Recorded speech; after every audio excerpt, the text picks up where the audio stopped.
तो हमारे साथ गिरिजा शंकर जी जुड़ गए हैं वरिष्ठ पत्रकार के तौर पर। सर, बहुत बहुत स्वागत है आपका। और शुरुआती रुझान में 4 सीट पर बीजेपी आगे है, सभी सीटों पर बीजेपी आगे है, लेकिन आपसे समझना चाहेंगे कि क्या अहम मसले रहे जिन मसलों को लेकर इस बार जनता ने वोट किया है और उन्हीं मसलों को लेकर वो जो वोट है उसके रुझान में वो तब्दील होते नजर आ रहे हैं। जो रुझान अभी आप बता रहे हैं शुरुआती दौर पर, हालांकि ये बहुत अर्ली रुझान है और हाँ। शुरुआती है सर, बहुत निष्कर्ष नहीं निकल सकता, लेकिन जो अर्ली रुझान जो दिख रहे हैं उससे ये मालूम पड़ता है कि मुद्दे गौण रहे चुनाव में और लोगों ने, मतदाताओं ने इस बात को देखकर वोट किया है कि पार्टी सरकार में कौन सी है। जो पार्टी सरकार में है उसको वोट देना उन्होंने बेहतर समझा। इसीलिए आप देखेंगे कि चारों सीटों पर बीजेपी के प्रत्याशी शुरुआती दौर पर आगे दिख रहे हैं जी। यानी कि उन्हें लग रहा था कि सिर्फ 3 विधानसभा सीट है, 1 लोकसभा सीट पर है और चूंकि सरकार बीजेपी की है तो उनको वोट देना ज्यादा फायदेमंद है, ये उनके जहन में चला। तौर पर जो बाई इलेक्शन में जो है मोटे तौर पर यही देखा जाता है कि जो पार्टी सरकार में है उसी पार्टी का यदि विधायक बनता है तो उनके लिए कुछ काम उनके क्षेत्र में होने की गुंजाइश ज्यादा रहती है। अपोजिशन पार्टी के एमएलए को चुनाव जिताकर मतदाताओं को बहुत कोई लाभ नहीं होता। ये तब होता है जब अपोजिशन पार्टी का जो एमएलए है वो स्थानीय तौर पर बहुत लोकप्रिय हो, बहुत सक्रिय हो और उसका बहुत पब्लिक कनेक्ट हो, तो तब कहीं उसको सफलता मिलती है। मोटे तौर पर जो रूलिंग पार्टी है उसको इलेक्शन में फायदा होता है जी। रूलिंग पार्टी को फायदा होता है, लेकिन अगर एक बार आकलन इस तरीके से भी कीजिए सर, कि इस नजरिए से भी कि यहां पर जो चुनाव प्रचार हुए, हम बीजेपी और कांग्रेस के अगर तुलनात्मक यहां पर अध्ययन करें और तुलनात्मक तौर पर अगर इसको देखें तो किस तरह की तस्वीर नजर आई आपके आकलन के लिहाज से? नहीं, देखिए, चुनाव प्रचार का जहां तक सवाल है तो बीजेपी हमेशा चुनाव मोड में रहती है। हाँ। ये सबको मालूम है। और मुख्यमंत्री जो उनके मुख्य चुनाव प्रचारक हैं या जिनकी अगुवाई में बीजेपी चुनाव लड़ती है वो कितने सक्रिय रहते हैं, इस बात का अंदाजा लगाइए कि कमलनाथ की तुलना में लगभग 4 गुना उन्होंने आम सभाएं की, जो रैलियां की, लोगों से बातचीत की, लोगों से उनका संपर्क रहा, तो उनकी जो सक्रियता बहुत बड़ी पूंजी है बीजेपी के लिए। और किसी पार्टी का लीडर यदि इस तरह अपना कनेक्ट बनाता है पब्लिक से और पब्लिक के पास जाकर उनके साथ संवाद करता है तो जाहिर है उसका फायदा पार्टी को मिलता है। तो चुनाव प्रचार में बीजेपी और खासकर उनके नेता शिवराज सिंह चौहान जो मुख्यमंत्री हैं उनकी सक्रियता बहुत ज्यादा थी कांग्रेस की तुलना में। बिल्कुल, उनकी सक्रियता बहुत ज्यादा थी। सर, यहां पर अगर बात करें मास्टर स्ट्रोक के तौर पर क्या कोई कदम देख सकते हैं आप अगर बीजेपी के लिहाज से बात करें, फिर उसके बाद मैं कांग्रेस पर आऊंगा। ऐसा कुछ मास्टर स्ट्रोक कोई इलेक्शन कैंपेन में उन्होंने किया हो ऐसा कुछ नहीं लगता, लेकिन जरूर है कि जो मुख्यमंत्री की सक्रियता है, मुख्यमंत्री का लोगों के साथ जो संवाद रहा उसने कहीं न कहीं बीजेपी के पक्ष में माहौल बनाया और लोगों को ये आश्वस्त किया कि यदि हम बीजेपी को प्रत्याशी को विजयी बनाते हैं तो वो कहीं न कहीं हमारे क्षेत्र के विकास के लिए, हमारी अपनी जो दिक्कतें हैं उनको दूर करने के लिए वो मददगार साबित हो सकती है। और एक तरह से देखा जाए तो बीजेपी से कम मुख्यमंत्री पर ज्यादा भरोसा करते हुए मतदाता दिख रहे हैं। बिल्कुल। और अगर कांग्रेस के लिहाज से सर बात करें, एक बार इसका भी आकलन कीजिएगा यहां पर कि कांग्रेस क्या कहीं पर चूकती हुई नजर आई या फिर कांग्रेस ने भी पूरे दमखम के साथ चुनाव प्रचार किया, गए उनके स्टार प्रचारक भी दिखे वहां पर जमीन पर? नहीं, कांग्रेस ने भी पूरे दमखम से चुनाव प्रचार किया, इसमें कोई दो मत नहीं।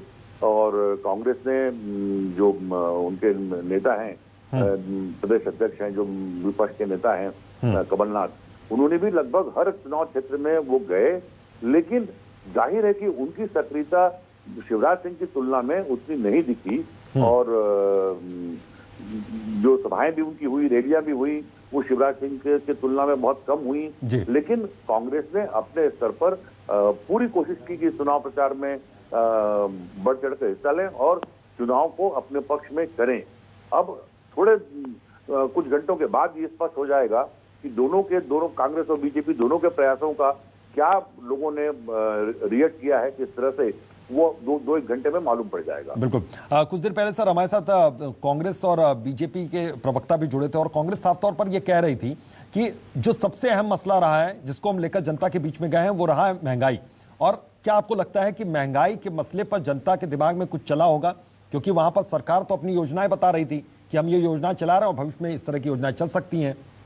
मैं 67 से इलेक्शन को कवर करते आ रहा हूं जी। और मैंने देखा है कि महंगाई और करप्शन ये दो ऐसे मुद्दे हैं जो हर चुनाव में उठाए जाते हैं। जो दोनों मुद्दों पर बहुत बातें होती हैं, लेकिन हर चुनाव दर चुनाव आप देखेंगे कि करप्शन भी बढ़ता गया और महंगाई भी बढ़ती गई, और ये कभी चुनाव का कोई बहुत मुद्दा होता नहीं है। पॉलिटिकल पार्टी जरूर चाहती है कि ये मुद्दा बने, लेकिन ये मुद्दा बनता नहीं है, तो लोगों को मालूम है कि ये एक नेचुरल प्रोसेस है। दूसरी बात यह है कि जब बाई इलेक्शन होते हैं तो बड़े मुद्दे काम नहीं आते, जो स्थानीय मुद्दे हैं वो बहुत महत्वपूर्ण होते हैं। जोबट में या खंडवा में या पृथ्वीपुर में जो उनके स्थानीय मुद्दे हैं, जो स्थानीय प्रत्याशी है, उनकी छवि है, उनका लोगों के साथ संपर्क है, जो पार्टी का नेटवर्क है स्थानीय स्तर पर, ये तमाम चीजें ज्यादा महत्वपूर्ण होती हैं। मुद्दे बहुत काम नहीं आते। मुद्दे आम चुनाव में जरूर असर करते हैं, लेकिन बाई इलेक्शन में मुद्दों पर चुनाव नहीं होते। बिल्कुल, मुद्दों पर चुनाव नहीं होते, लेकिन मुद्दों की बातचीत होती है, उस पर चर्चा होती है, उस पर हम लोग बहस भी कर लेते हैं, डिबेट भी कर लेते हैं। एक चीज़ और आपसे समझना चाहूँगा सर यहाँ पर कि जो मध्य प्रदेश के चुनाव और खासतौर पर अगर हम बाई इलेक्शन की अगर बात थोड़ी देर के लिए छोड़ दें तो सबसे अहम मसले क्या रहते हैं कि जिन पर हम बातचीत करें? महंगाई और भ्रष्टाचार को अगर छोड़ दें, इसके इतर अगर हम बात करें तो महंगाई, भ्रष्टाचार या जो बाकी जो मुद्दे हैं, बेरोजगारी है, ये तमाम मुद्दे तो होते हैं, लेकिन आप ये देखेंगे कि जो सरकारें जो पार्टियां वादा करती चुनाव में इन मुद्दों को हम एड्रेस करेंगे, सरकार के में आने के बाद वो उन मुद्दों पर कितना एड्रेस कर पाते हैं। तो ये ऐसी समस्या है कि जो चुनावी मुद्दे जरूर बनाने की कोशिश की जाती है, लेकिन लोगों को भी मालूम है कि इन मुद्दों पर चुनाव नहीं होते। चुनाव जो है मोटे तौर पर किस तरह की लीडरशिप है, किस पार्टी का लीडर कितना क्रेडिबल है, ये ज्यादा महत्वपूर्ण होता है। ये महत्वपूर्ण होता है कि उस पार्टी का नेटवर्क कितना है, लोगों के साथ उनका कनेक्ट कितना है, लोगों की बातों को वो कितना तवज्जो दे रहे हैं, और स्थानीय स्तर पर जो मुद्दे हैं वो ज्यादा महत्वपूर्ण होते हैं, चाहे वो बाई इलेक्शन हो, चाहे वो पूरे राज्य के चुनाव हो। जो बड़े मुद्दे हैं वो मैं नहीं समझता कि चुनाव में बहुत मैटर करते हैं। ये जरूर है कि पार्टी का अपना नेटवर्क, अपनी सक्रियता और पार्टी के लीडर की क्रेडिबिलिटी, ये सबसे महत्वपूर्ण होती है। बिल्कुल, और हमेशा बीजेपी की अगर हम बात करें तो इसमें हम बीजेपी को थोड़े ज्यादा नंबर दे सकते हैं, क्योंकि वो चुनावी मोड में, इलेक्शन मोड में हमेशा रहते हैं और पूरा साम दाम दंड भेद वाली स्थिति जो रहती है, हर तरीके से वहां पर काम करते हैं। अब यहां पर जनता के बीच में गए सीएम शिवराज सिंह चौहान, लेकिन उनके कई रूप से भी हम रूबरू होते रहे। वो लोगों के बीच में गए, उनके घर पर वो रुक गए, वहां पर खाना खाते हुए नजर आए, उनको उनसे आशीर्वाद लेते हुए नजर आए, छाए रहे वो पूरे चुनाव प्रचार में। जो आपने कहा साम दाम दंड भेद, मैं उससे बहुत सहमत नहीं हूं, लेकिन ये जो रूप आप दाम और दंड को हटा दीजिए सर, दाम और दंड को हटा सकते हैं। नहीं, बिल्कुल सही है, वो मुहावरा सही है। ये चुनाव में तमाम चीजें होती हैं, बिल्कुल सही है ये। लेकिन आप देखेंगे कि लगातार 3 चुनाव कांग्रेस हारती रही। चौथा चुनाव जो है वो कांग्रेस भले ही बहुमत स्पष्ट रूप से, तकनीकी रूप से नहीं मिला, लेकिन बीजेपी से आगे निकल गई। तो उसमें बड़ा कारण यह था कि एक लीडरशिप का जो वैक्यूम था कांग्रेस के अंदर, उसको उसने पूरा किया।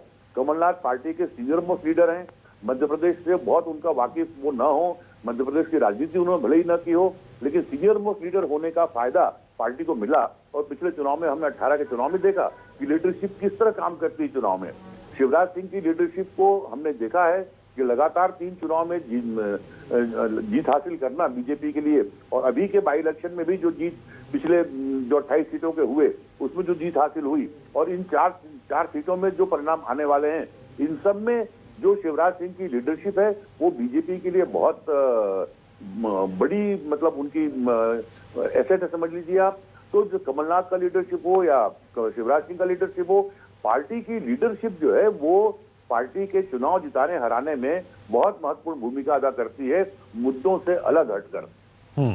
बिल्कुल, मुद्दों से अलग। एक चीज और देखिए, इस महीने में अगर हम पेट्रोल डीजल के दामों की बात करें तो बहुत ज्यादा बढ़े, और मध्य प्रदेश का एक शहर रहा जहां पर 120 से ऊपर भी पेट्रोल के दाम पहुंच गए, डीजल के दाम 110 के आसपास पहुंच गए। इसको क्या हम मान सकते हैं कि इसने भी कोई अहम रोल प्ले किया होगा, या फिर नहीं मान सकते इस चीज को हम? मैं नहीं मानता, क्योंकि ये केवल उन 4 जहां उपचुनाव हो रहे हैं वहीं बढ़ा हो, ऐसा नहीं है। पूरे स्टेट में बढ़ा है, पूरे देश में बढ़ा है, स्टेट में क्या।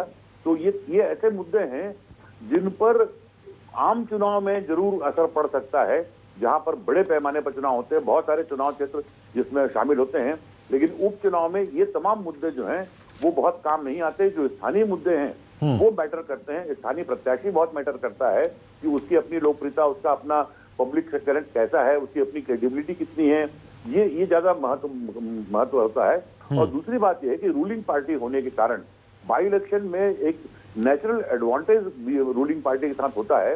लोगों को लगता है कि एक अपोजिशन पार्टी के विधायक या सांसद को चुनने से हमें बहुत फायदा नहीं है, लेकिन रूलिंग पार्टी का यदि विधायक और सांसद बनेगा तो शायद उनके क्षेत्र के विकास में, उनकी अपनी समस्याओं को दूर करने में वो मददगार हो सकता है। तो रूलिंग पार्टी को जो एडवांटेज है वो ये होता है, और इसी एडवांटेज के चलते अभी जो शुरुआती रुझान जो हमको दिख रहे हैं पहले दूसरे दौर का, वो शायद इसी जो लोगों की प्रतिक्रिया है उसको दिखाता है। बिल्कुल, लोगों की प्रतिक्रिया को यहाँ पर दिखाता है। और जिस तरीके से यहाँ पर रुझान अब आ रहे हैं, हम दर्शकों के जानकारी के लिहाज से बता दें कि खंडवा से ज्ञानेश्वर पाटिल बीजेपी प्रत्याशी हैं, वो आगे चल रहे हैं। रैगांव से प्रतिमा बाघरी आगे चल रही हैं बीजेपी प्रत्याशी। इसके अलावा जोबड़ से सुलोचना रावत का नाम भी आ रहा है कि वो आगे चल रही हैं। ये शुरुआती रुझान है, हालांकि अभी किसी नतीजे पर आप नहीं पहुंच सकते हैं, क्योंकि ये परिणाम में तब्दील होंगे रुझान या नहीं, इसके बारे में अभी आपको सटीक जानकारी तुरंत नहीं दी जा सकती है। लेकिन आप नजर बनाकर रखिए, लगातार हम रुझान के बारे में रूबरू भी करवा रहे हैं दर्शकों को। सुलोचना रावत जो कि बीजेपी प्रत्याशी हैं, वो आगे चल रही हैं महेश पटेल से। तो शुरुआती रुझान की हम बात कर रहे हैं। सुलोचना रावत जो कि कांग्रेस छोड़कर बीजेपी में शामिल हुई और उनको टिकट मिला, और उसके बाद सुलोचना रावत यहां पर आगे चल रही है। हमारे साथ वरिष्ठ पत्रकार जुड़े हुए हैं, गिरजा शंकर जी। सर, देखिए, इस चीज को मैं आपसे समझना चाहूंगा। हालांकि जो बीजेपी और कांग्रेस के गेस्ट जुड़े थे उनसे भी मैं इस बात को समझना चाह रहा था, सीधा जवाब उन्होंने नहीं दिया, और आप इस बात को अच्छी तरीके से समझा पाएंगे कि दूसरी पार्टी से आखिरी वक्त में जब कोई भी प्रत्याशी आ जाता है और उसके बाद उसको टिकट मिलता है और वो रुझान में आगे आने लगता है, तो इसमें क्या कंफ्यूजन की स्थिति नहीं रहती है कार्यकर्ताओं के सामने, जनता के सामने भी और कार्यकर्ताओं के सामने भी, कि जो आज तक एक कांग्रेस के कार्यकर्ता कांग्रेस के प्रत्याशी के तौर पर उनके बीच में रहे, काम करते रहे, और अचानक उन्होंने बीजेपी से यहां पर चुनाव लड़ने का ऐलान कर दिया? नहीं, देखिए, जब इस तरह के दल बदल होते हैं तो जो नया नेता दूसरी पार्टी छोड़कर आता है उसको अपनी स्वीकार्यता पार्टी के अंदर बनाने में जरूर दिक्कत होती है।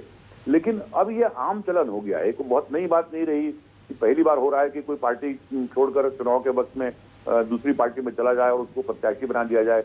भारतीय राजनीति में अब इसका चलन, जितना दल बदल की आलोचना होती रही, दल बदल को रोकने के कानून बनाए जाते रहे, दल बदल को लेकर पार्टियां जो है उनकी आलोचना भी करती रही, लेकिन दल बदल को प्रोत्साहित करने में ऐसा कोई भी दल नहीं है जो पीछे रहा हो। तो इसलिए आम कार्यकर्ता भी ये मान के चलता है कि इस तरह के दल बदल होंगे और दूसरी पार्टी से आए हुए नेताओं को हमको स्वीकार करना पड़ेगा, उनके पास तो विकल्प नहीं होता। ये जरूर है कि जो दल बदल करके आया हुआ नेता है, यदि वो बहुत जल्दी अपनी नई पार्टी के कार्यकर्ताओं का विश्वास यदि अर्जित कर लेता है, उनके साथ अपना तालमेल बैठा लेता है, तो जरूर उसको फायदा होता है। लेकिन अब ये बहुत नई बात नहीं रही। इस तरह की जो दल बदल की स्थितियां लगभग हर पार्टी में बनी हुई है और लगातार इसमें विस्तार होता जा रहा है। बिल्कुल नहीं, मैं उदाहरण के तौर पर जोबड़ से सुलोचना रावत है, वो कांग्रेस छोड़कर वो अचानक बीजेपी में शामिल हुई, और बीजेपी में जब उन्होंने सदस्यता ली, प्रत्याशी वो बन गई। अब शुरुआती रुझान की अगर बात करें तो वो आगे भी चल रही है यहाँ पर। तो सुलोचना रावत जब पहुंची तो जनता के बीच में वो ये संदेश लेकर पहुंची कि मैं जनता की सेवा करने आई हूं। तो जनता भी क्या यूज टू हो चुकी है अब इस बात को लेकर, वो भी तैयार रहती है मानसिक तौर पर कि किसी भी पार्टी से वो चुनाव लड़े, हम इनको जिता देंगे ताकि हमारे लिए तो कुछ काम हो। इसमें दोनों बातें होती हैं, एक प्रत्याशी की अपनी लोकप्रियता भी होती है, और जिस पार्टी से चुनाव लड़ रही है या लड़ रहा है कोई प्रत्याशी, उस पार्टी का अपना वोट बैंक। देखिए, जो बीजेपी का कमिटेड वोटर है या कांग्रेस का कमिटेड वोटर है, वो प्रत्याशी कोई भी हो, उतने परसेंट वोट तो उस प्रत्याशी को मिलेंगे ही, ये तय मान के चले जाता है। अब उसके बाद आता है कि उस प्रत्याशी की अपनी लोकप्रियता क्या है, अपनी क्रेडिबिलिटी क्या है, वो चाहे कांग्रेस में रहे, बीजेपी में रहे, किसी और दल में रहे। आप देखेंगे कि प्रत्याशी की अपना एक वोट बैंक होता है। तो यदि सुलोचना रावत का अपना एक वोट बैंक है और उसके साथ में यदि बीजेपी का वोट बैंक जुड़ जाता है, तो जाहिर है कि ऐसे प्रत्याशियों की जीतने की संभावना बढ़ जाती है। बिल्कुल, ऐसे प्रत्याशियों की जीतने की संभावना यहाँ पर बढ़ जाती है।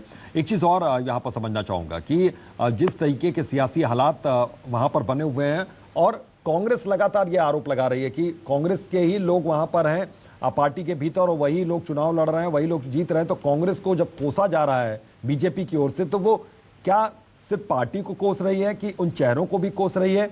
ये सवाल कांग्रेस ने उठाया। हालांकि इसका जवाब बीजेपी की ओर से नहीं मिला, क्योंकि बीजेपी ने सवाल का जवाब ही सवाल के तौर पर दे दिया, कुछ और भी पूछ लिया उनसे। देखिए, कांग्रेस के पास सवाल उठाने के बजाय कांग्रेस को चाहिए कि इस बात पर वो गौर करे कि आखिर क्या वजह है कि उसकी पार्टी के लगातार जो उनके नेता हैं वो कांग्रेस छोड़ दूसरी पार्टियों में जा रहे हैं। जिन पार्टियों में वो नेता जा रहे हैं उस पार्टी को कोसने से कोई बहुत कांग्रेस का भला नहीं होने वाला है।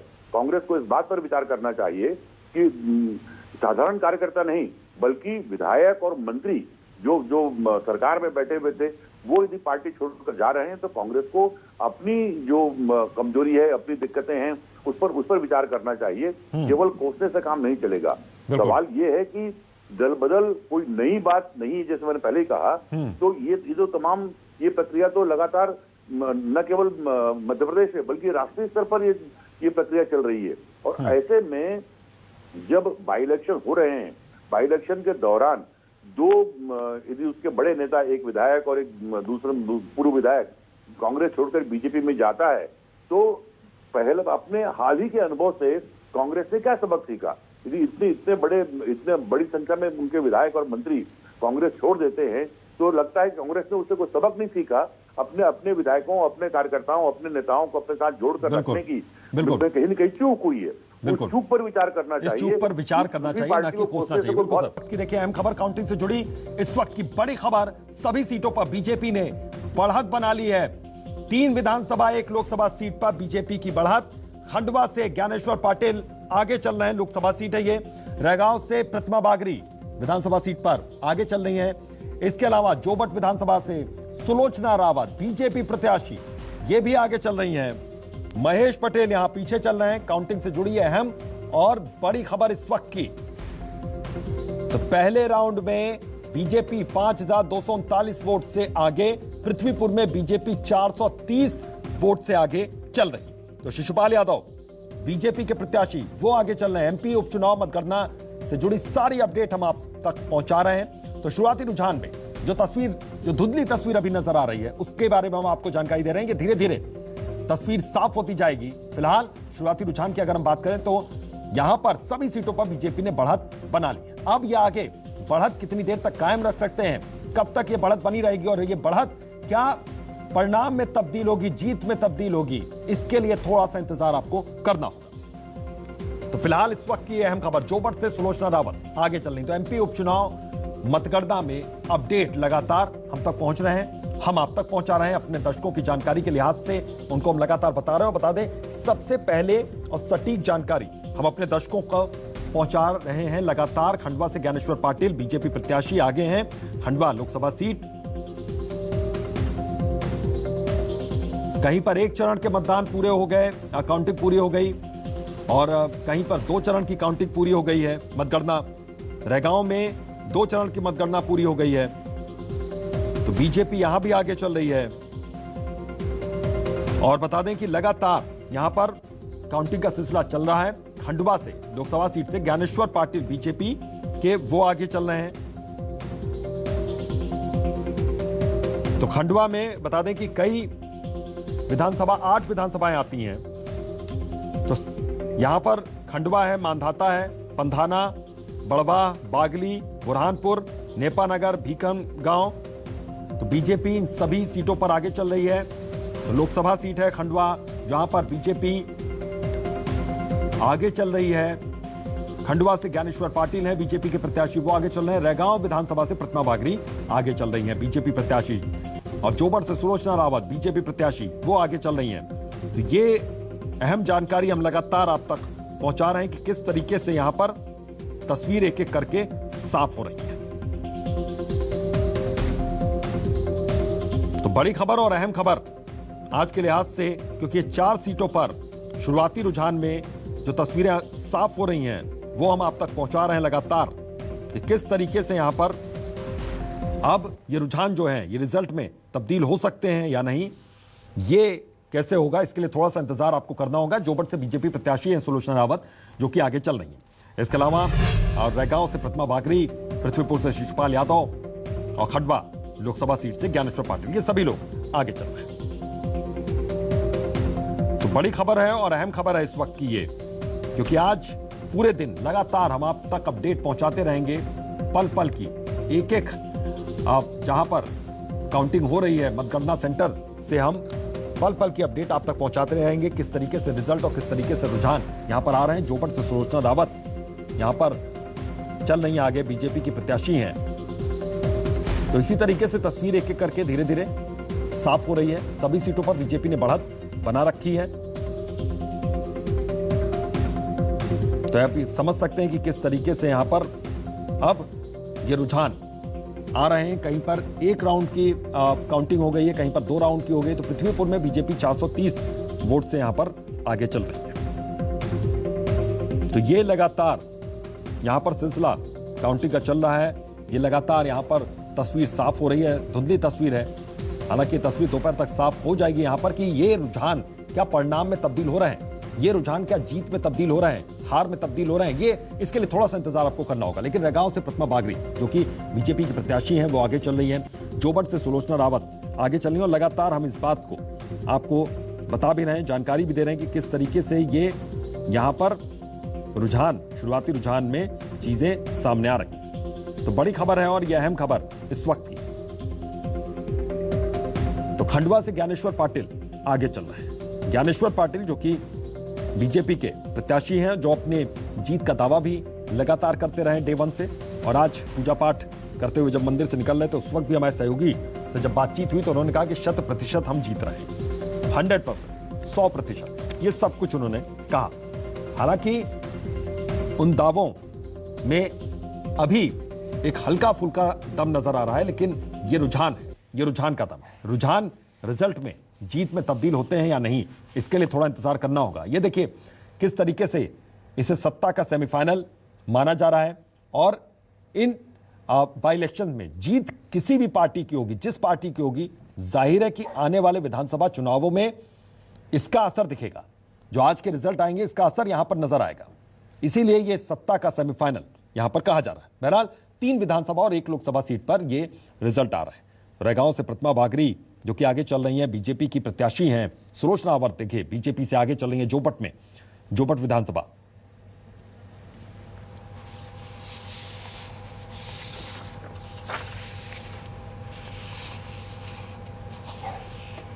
तो बता दें कि हमारे साथ लगातार मेहमान भी जुड़ रहे हैं।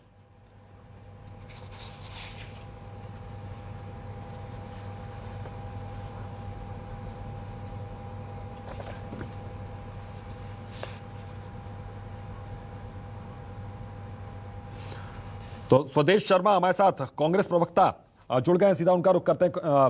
स्वदेश जी, किस तरीके से इन रुझानों को देख रहे हैं? अभी नतीजे पर तो पहुंचना ठीक नहीं भी होगा, तो रुझान तो बीजेपी को आगे दिखा रहे हैं सर।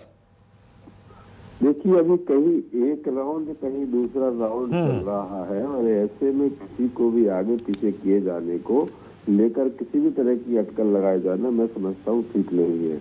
हम जिन मुद्दों को लेकर किसान परेशान है, खाद उर्वरक के लिए किसान आत्महत्या करने पर मजबूर है, महंगाई चरम पर है, डीजल 116 है और पेट्रोल 106 है। मध्य प्रदेश में जिस तरह से लोग परेशान हो रहे हैं, इन परेशानियों को लेकर माननीय कमलनाथ जी के नेतृत्व में हमने 1 बूथ 10 यूथ के फार्मूले पर काम किया और हमने ये देखा कि बूथ स्तर पर हम पूरी तौर पर तैनात हैं। भले ही इन्होंने बाहुबल, जनबल, धन बल, सब तरह की ताकतें लगाने का काम किया। हम निरंतर चुनाव आयोग में शिकायतें भी करते रहे और हमने बिल्कुल उदाहरण के साथ शिकायतें की। जैसे पृथ्वीपुर की अगर बात करें तो पृथ्वीपुर में हमने देखा यूपी 93 और यूपी 94 ललितपुर और झांसी की गाड़ियां शराब बांटती हुई दिखाई दी। हमने रिपोर्ट की पर कोई कार्रवाई नहीं हुई। एक महेंद्र सिंह यादव टीआई है, मैंने उनकी शिकायत की तो चुनाव आयोग ने भी नहीं सुना और उनको नहीं हटाया। कुल मिलाकर के स्थिति ये है कि बाहुबल, धनबल, जनबल सब कुछ लगाने के बाद भी भारतीय जनता पार्टी को शिकस्त इतनी बुरी खानी पड़ेगी। जिस तरह से 40 वर्षों की परंपरागत इनकी सीट थी दमोह वो उपचुनाव माननीय कमलनाथ जी के नेतृत्व में उनकी स्ट्रेटजी की वजह से हमने जीती थी 20,000 वोटों से। ये 3 विधानसभा और 1 लोकसभा, चारों उपचुनाव में परिणाम बिल्कुल चौंकाने वाले नजर आएंगे। जी, चौंकाने वाले परिणाम हो सकते हैं, ये आप मानकर चल रहे हैं। सर, अहम मसले क्या रहे? इन मसलों को लेकर यहाँ पर जनता गई है, या फिर जनता के मन में ये चल रहा है कि केंद्र में इनकी सरकार है, राज्य में इनकी सरकार है, तो हम उन्हीं पार्टी को वोट दें ताकि हमारे कामकाज होते रहें, या फिर वो चाहते हैं कि बदलाव हो, तब्दीली हो? देखिए, जनता निश्चित रूप से परेशान है। जिस देश में 130 करोड़ के देश में 80 करोड़ लोग अनाज लेने के लिए मजबूर हो जाए, समझ लीजिए देश के हालात क्या है। देखिए, डीजल पेट्रोल सबसे ज्यादा उपयोग करता है किसानों, और हमारा देश 70 से 75% की आबादी कृषि पर आधारित है। कृषक और कृषक मजदूर इस पर आधारित है। और डीजल जब 106 हो गया और पेट्रोल 116 हो गया, तो ऐसी स्थिति में सारी चीजें महंगी हो गई। युवा बेरोजगार परेशान है। 33 लाख रजिस्टर्ड बेरोजगार तो मध्य प्रदेश में है। अगर कोरोना की बात करें तो कोरोना के कुप्रबंधन की वजह से, सरकार की विफलता की वजह से ये चारों उपचुनाव हुए हैं। 3 विधायक और 1 सांसद की मौत इलाज और ऑक्सीजन के अभाव में हुई है। ये सरकार को पहले तो गलती मानना चाहिए, क्षमा मांगना चाहिए जो मृतक थे विधायक और सांसद, उनके परिजनों से। उसके बाद चुनाव में भाषण देना चाहिए था, लेकिन सरकार ने ये नहीं किया। सरकार ने धन बल, बाहुबल, जनबल, यहाँ तक कि शराब बांटने तक का काम किया, पैसा बांटने तक का काम किया। हमने ऑडियो वीडियो वायरल भी किए, हमने लिखित रूप में शिकायत की, पर कोई कार्रवाई नहीं हुई। सुनील यादव हैं कोई कांग्रेस के कार्यकर्ता, उनमें आज तक सुपारी तक वो नहीं खाते। उनको गिरफ्तार करने के लिए पुलिस लगातार 3 दिन घूमी है। मतलब कांग्रेस के कार्यकर्ता प्रचार भी नहीं कर पाए। प्रचार करने के लिए उनको पकड़ने का काम पुलिस ने किया। एक महेंद्र सिंह यादव है मोहनगढ़ में टीआई, और टीआई की शिकायत हमने लिखित में की, पर चुनाव आयोग ने उनको नहीं हटाया। एक है शकील मुखिया जो शराब बांटते नजर आए पूरी पृथ्वी विधानसभा में, पर उनके खिलाफ कोई कार्रवाई नहीं हुई। गाड़ी का नंबर था यूपी 94, ये ललितपुर का नंबर है, ये उत्तर प्रदेश का, क्योंकि वहाँ के प्रत्याशी मध्य प्रदेश के नहीं है, उत्तर प्रदेश के हैं। उनका गांव तालबेट ब्लॉक में आता है। ललितपुर में भी उनका मकान है और झांसी में भी उनका मकान है। कुल मिलाकर के भारतीय जनता पार्टी के पास 4 उपचुनाव में 1 प्रत्याशी, मतलब 2 प्रत्याशी तो मिले ही नहीं उनकी पार्टी में। जो कहते हैं विश्व की हम सबसे बड़ी मिसकॉल वाली पार्टी है, जिस पार्टी में कांग्रेस, भाजपा को प्रत्याशी नहीं मिले। जोबत में कांग्रेस से प्रत्याशी लेना पड़ा, पृथ्वीपुर में समाजवादी पार्टी से लेना पड़ा। अब ये किस मुंह से कहेंगे कि हम विश्व की सबसे बड़ी मिसकॉल वाली पार्टी है, हम कैडर बेस्ड पार्टी है। और कैडर बेस्ड होता तो वो कार्यकर्ता कहाँ गया जिसने दरी बिछा करके, चरे चबा करके, साइकिल चला करके पार्टी को इस लेवल तक पहुंचाया, जहां 2 सीटें थी, आज आप 300 से ऊपर सीटों पर लोकसभा में पहुंच गए हो। आपकी कई राज्यों में सरकार है। वो अलग बात है कि आपका काम कुर्सी है, आपका लक्ष्य कुर्सी है। भले ही चलती हुई सरकारें गिराना आपका लक्ष्य है, आपको उंगलियों पर कुर्सी है, वो सीट सरकारें गिरना है। कितने राज्यों में हमारी सरकारी है, जिन राज्यों में इनकी 2 सीटें आती है वहां भी आप सरकार बना लेते हो। खरीद फरोख्त में सबसे आगे हो, नंबर बन के हो, आप खरीद फरोख्त के माध्यम से चुनी हुई सरकारों को गिराने का काम करते हो। कुल मिलाकर के आपका लक्ष्य कुर्सी है। कांग्रेस देश की आजादी से लेकर अब तक कुर्सी के लिए काम कभी नहीं किया कांग्रेस ने। एक मेहमान जुड़ गए हैं, सुरेंद्र शर्मा जी, प्रवक्ता है बीजेपी से। सुरेंद्र शर्मा जी, रुझानों को किस तरीके से देख रहे हैं आप? क्या ये रुझान तब्दील हो जाएंगे विजय में, या फिर अभी इंतजार करें? निश्चित तौर पर चारों सीटों पर भारतीय जनता पार्टी जीतेगी। मैं तो मेरे मित्र सुदेश शर्मा जी से पूछना चाहता हूँ तू इधर उधर की ना बात कर, तू अपना काफिला क्यों होता? कांग्रेस पार्टी पूरी प्रदेश में चारों सीटों पर जा रही है। आप, मुझे तो लगता है सुदेश जी को सर्टिफिकेट बांटने का कोई संस्थान खोल लेना चाहिए। फलाने यादव जी सुपारी नहीं खाते, पुलिस उनके पीछे घूमती रही, पुलिस ने उनको पकड़ा क्या? आप किस आधार पे आरोप लगा रहे हैं? यूपी 93, यूपी 94 ये सारी भारतीय जनता पार्टी की गाड़ियां थी। क्यों भैया उत्तर प्रदेश को भाजपा ने खरीद लिया है क्या? कांग्रेस के पास कोई गाड़ी नहीं आई? आप जो सब कुछ कुकृत्य कर रहे थे, दारू आप बांट रहे थे, भ्रष्टाचार आप कर रहे थे, अत्याचार आप कर रहे थे। अरे पृथ्वीपुर में सुनील नायक की हत्या किस पार्टी के लोगों पर आरोप है आपको पता है क्या? साहू जी की हत्या का आरोप किस पार्टी के ऊपर आरोप आपको पता है क्या? रह गांव में भाजपा की महिला प्रत्याशी के खिलाफ किन अपशब्दों का उपयोग वहां समाचार पत्रों में करवाया गया, ये आपको पता है क्या? आपकी पार्टी इस पूरे चुनाव में बिखरी हुई थी। अजय सिंह नहीं चाहते थे कि आप रेगांव जीते, अरुण यादव नहीं चाहते थे आप खंडवा जीते। भरी सभा में अरुण यादव ने कहा फसल मैं बोता हूं काट कर कोई और ले जाता है। कांग्रेस का कार्यकर्ता इतना मूर्ख नहीं जो अपने नेता के संदेश को ना समझ सके, संकेत को ना समझ सके। पिछले आप थे, कमलनाथ जी कई कार्यकर्ताओं से मिले नहीं, आपकी पार्टी चुनाव में दिखाई नहीं दी गई। जिस पृथ्वीपुर की आप बात कर रहे हैं, वहां अनेक स्थानों पर कांग्रेस के पोलिंग एजेंट 2 बजे छोड़कर चले गए, चुनाव में नहीं रहे, क्योंकि वह भी चाहते थे अत्याचार से, अनाचार से और दुराचार से पृथ्वीपुर को मुक्ति मिले। भाजपा का सुशासन, भाजपा का संगठन तंत्र, जनता का भाजपा को समर्थन। आप जिन मुद्दों की बात कर रहे हैं, अगर वो मुद्दे इन चुनाव में होते तो भाजपा चुनाव में आज पीछे चल रही होती, भाजपा आगे चल रही। इसका मतलब यह है कि शिवराज जी का सुशासन और बीडी शर्मा जी का संगठन तंत्र के नेतृत्व को मध्य प्रदेश की जनता ने चारों सीटों पर स्वीकार किया है। कांग्रेस पहले इसको स्वीकार कर लीजिए और ये मानिए कि इस चुनाव में कांग्रेस साफ और Bhajpa top, Shivraj hero, Kamal Nath zero, ये इस चुनाव में जनता ने साबित कर दिया है। नहीं सुरेंद्र शर्मा जी, अभी तो रुझान है, इसको बहुत जल्दबाजी नहीं हो रही है।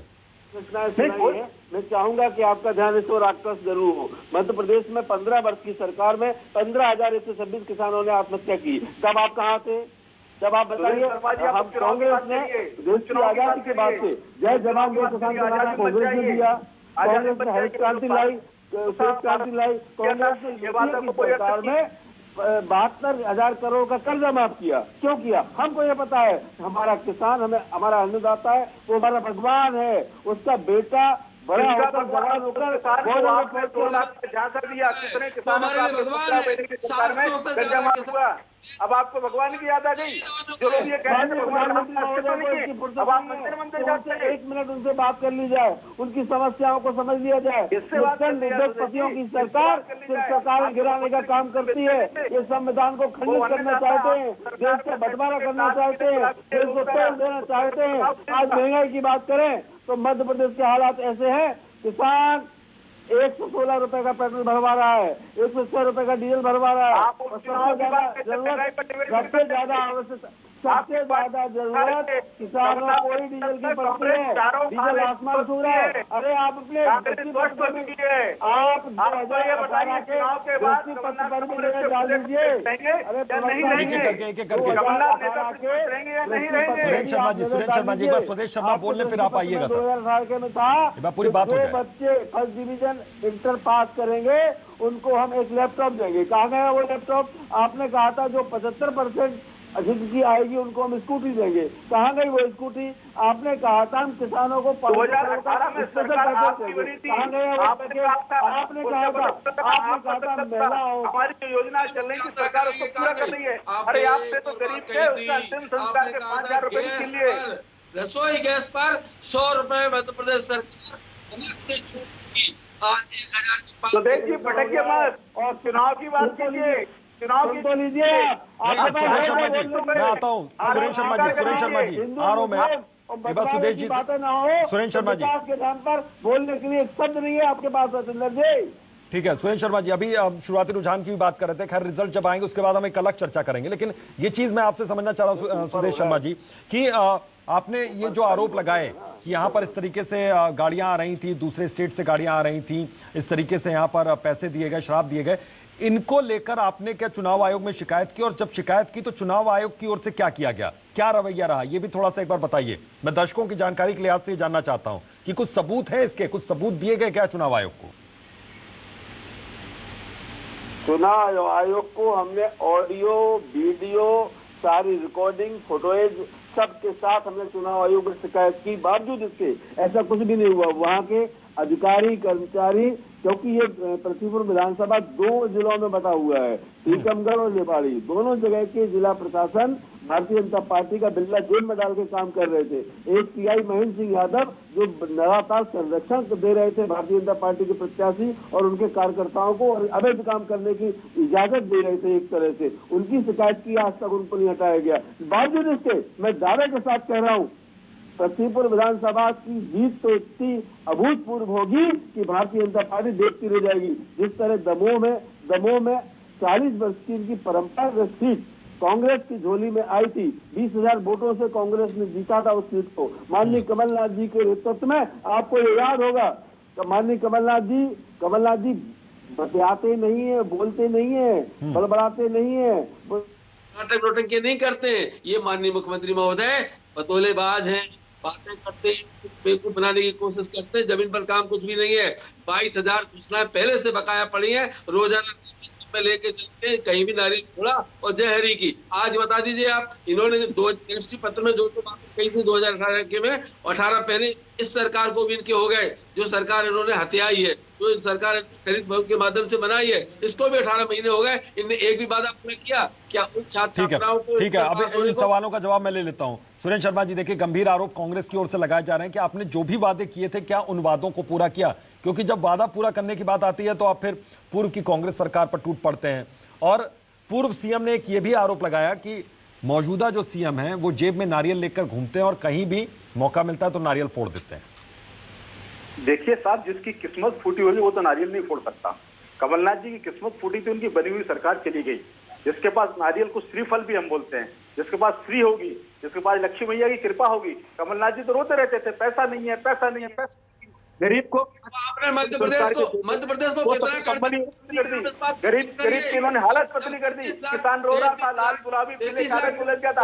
अरे शिवराज सिंह जी कहते हैं कि पैसे की कोई कमी नहीं है, जहाँ चाय होगी वहाँ राय होगी। हमने बच्चों के लिए सीएम राय मजबूत प्रारंभ किए, हमने संबल योजना पूरा कर दिया। तो देखिए बीच में मत करिए, नहीं छोड़ूंगा, क्या गैस रसोई गैस सस्ती हुई, क्या नारियल फोड़ेगा, हम स्कूल खोलेंगे नारियल फोड़ेंगे, क्या दालें सस्ती हो गई तो नारियल फोड़ेंगे, कर दिया आपने ऐसा। मध्य प्रदेश के हालात ऐसे हैं, मामा बच्चों को लैपटॉप देगा तो नारियल फोड़ेगा, जो विकास करेगा वो नारियल फोड़ेगा। तो वो नारियल कहाँ से फोड़ेगा? सुरेश जी, कमलनाथ जी नारियल नहीं फोड़ सकते, इनके प्रवक्ता वो नारियल नहीं फोड़ सकते। मैं सच बात बोल रहा हूँ, आपने जनता को धोखा दिया, जनता को लाल गुलाबी किले कागजों में उलझाया। आपके बात धोखा दिया लोगों को, किसी ने छुपा नहीं है। आपने 2010 में सिर्फ 10 रुपए बजट में आवंटन किए थे। माननीय कमलनाथ जी की सरकार आई, उन्होंने 22 करोड़ का पैकेज तैयार करके कार्य उन्हें तैयार की। राम की पहचान है, पैर में चक्कर मुंह में शक्कर, लहू गरम दिमाग नरम। जिसके अंदर ये होगा वो जनता के बीच में जाएगा, जो जनता के बीच में जाएगा वो नारियल फोड़ेगा।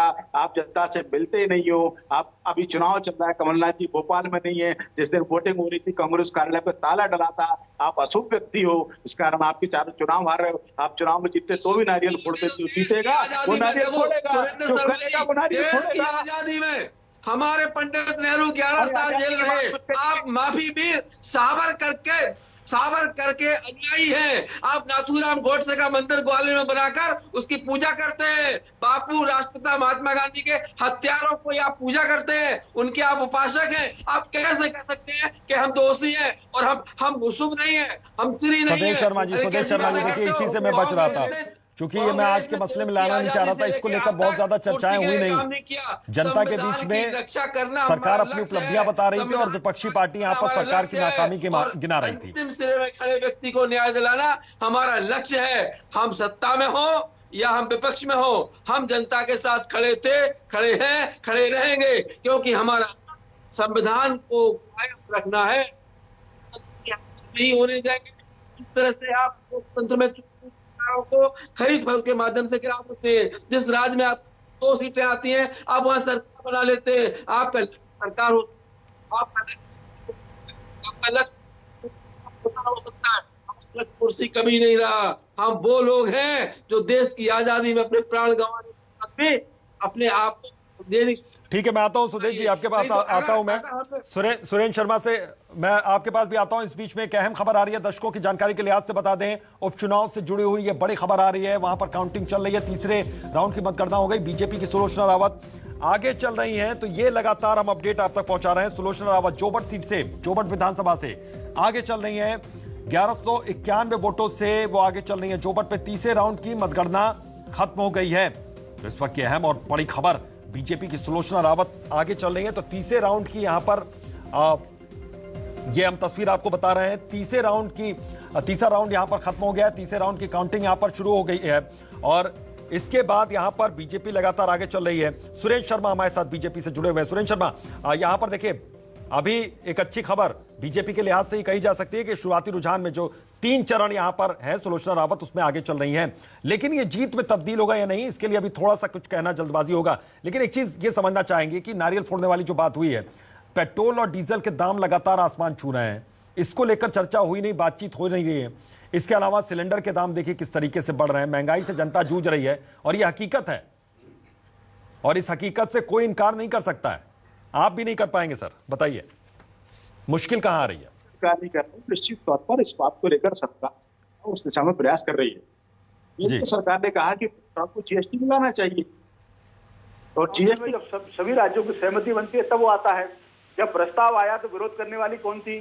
कांग्रेस की सरकार, राजस्थान सरकार, पंजाब सरकार। विरोध करने वाले कौन थे? ममता बनर्जी, पश्चिम बंगाल सरकार। विरोध करने वाली कौन थी? महाराष्ट्र सरकार, जहाँ कांग्रेस एलआई है। विरोध करने वाली कौन सी? दिल्ली सरकार। जिस दिन पेट्रोल आ जाएगा उस दिन पेट्रोल 60 रुपए 70 रुपए हो जाएगा। इनसे कहिए, सुदेश जी से अपने नेतृत्व से मांग करें कि जीएसटी काउंसिल में पेट्रोल को जीएसटी में लाने का समर्थन करें। उसका एकमात्र समाधान वही है। हमने तो अभी बिल्कुल।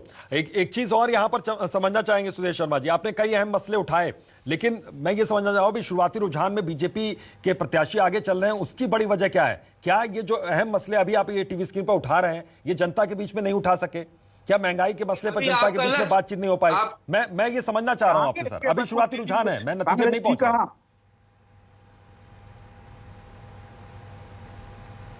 स्वदेश जी,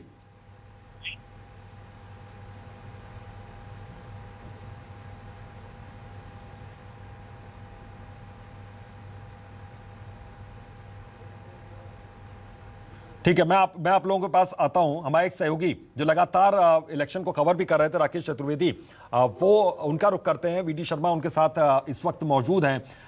राकेश चतुर्वेदी, क्या दावा किया जा रहा है बीजेपी की ओर से? उत्साहित है शुरुआती रुझानों से?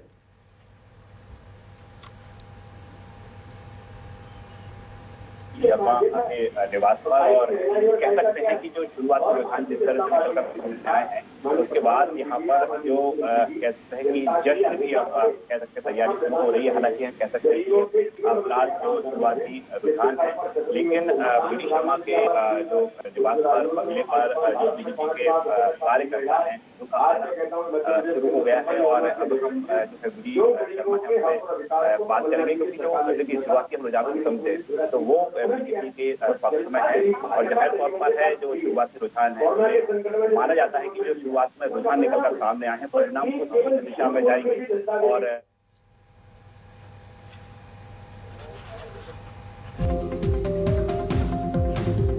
तो जोबट में तीसरे राउंड की मतगणना इस वक्त हो रही है, ये बड़ी खबर आ रही है। सुलोचना रावत इसमें आगे चल रही हैं। तो 1191 वोटों से सुलोचना रावत आगे चल रही हैं, बीजेपी के प्रत्याशी हैं। बता दें कि बीजेपी के कैंडिडेट्स आगे चल रहे हैं। फिलहाल जोबट की अगर हम बात करें तो जोबट में बीजेपी कैंडिडेट आगे चल रही हैं।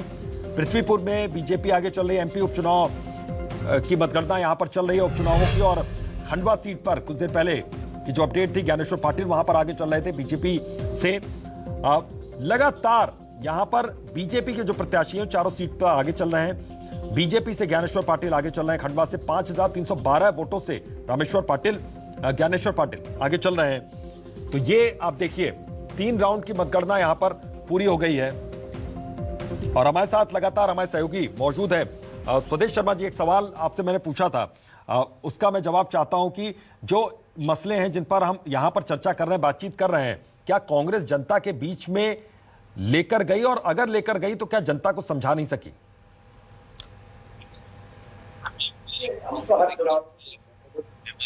कुल मिलाकर ये है, मध्य प्रदेश के हालात ऐसे, हमने इसी पे चुनाव लड़ा है कि जो 4 उपचुनाव हो गए हैं ये कोरोना के कुप्रबंधन की वजह से हुए। 3 विधायक और 1 सांसद की जो मृत्यु हुई है इलाज के अभाव में हुई है, ऑक्सीजन के अभाव में हुई है, रेमडेसिविर इंजेक्शन के अभाव में हुई है। ऐसी स्थिति में सरकार उनका इलाज नहीं कर पाई और चुनाव हुए। सरकार ने माफी मांगना तो छोड़ दीजिए, परिजनों से माफी नहीं मांगी कि हमारे कुप्रबंधन की वजह से इनकी मौत हुई है, और सरकार किसी को मुआवजा न दे सकी। सरकार ने कहा था कि हम प्रत्येक व्यक्ति को, मृतक के परिवार को 1 लाख रुपए मुआवजा देंगे, 4 लाख रुपए राहत आपदा आपदा राहत राशि के बनते हैं, कुल मिलाकर 5 लाख रुपए, किसी को 5 रुपए नहीं मिले और ना देना पड़े। इसके लिए क्या किया सरकार ने कि जो मृत्यु प्रमाण पत्र था उस पर कोरोना का कारण नहीं लिखा, मृत्यु का कारण। तो कुल मिलाकर सरकार बचना चाहती थी कि लोगों को मुआवजा न देना पड़े। लोगों को मुआवजा दिया नहीं है आपने, किसान हमारा परेशान है।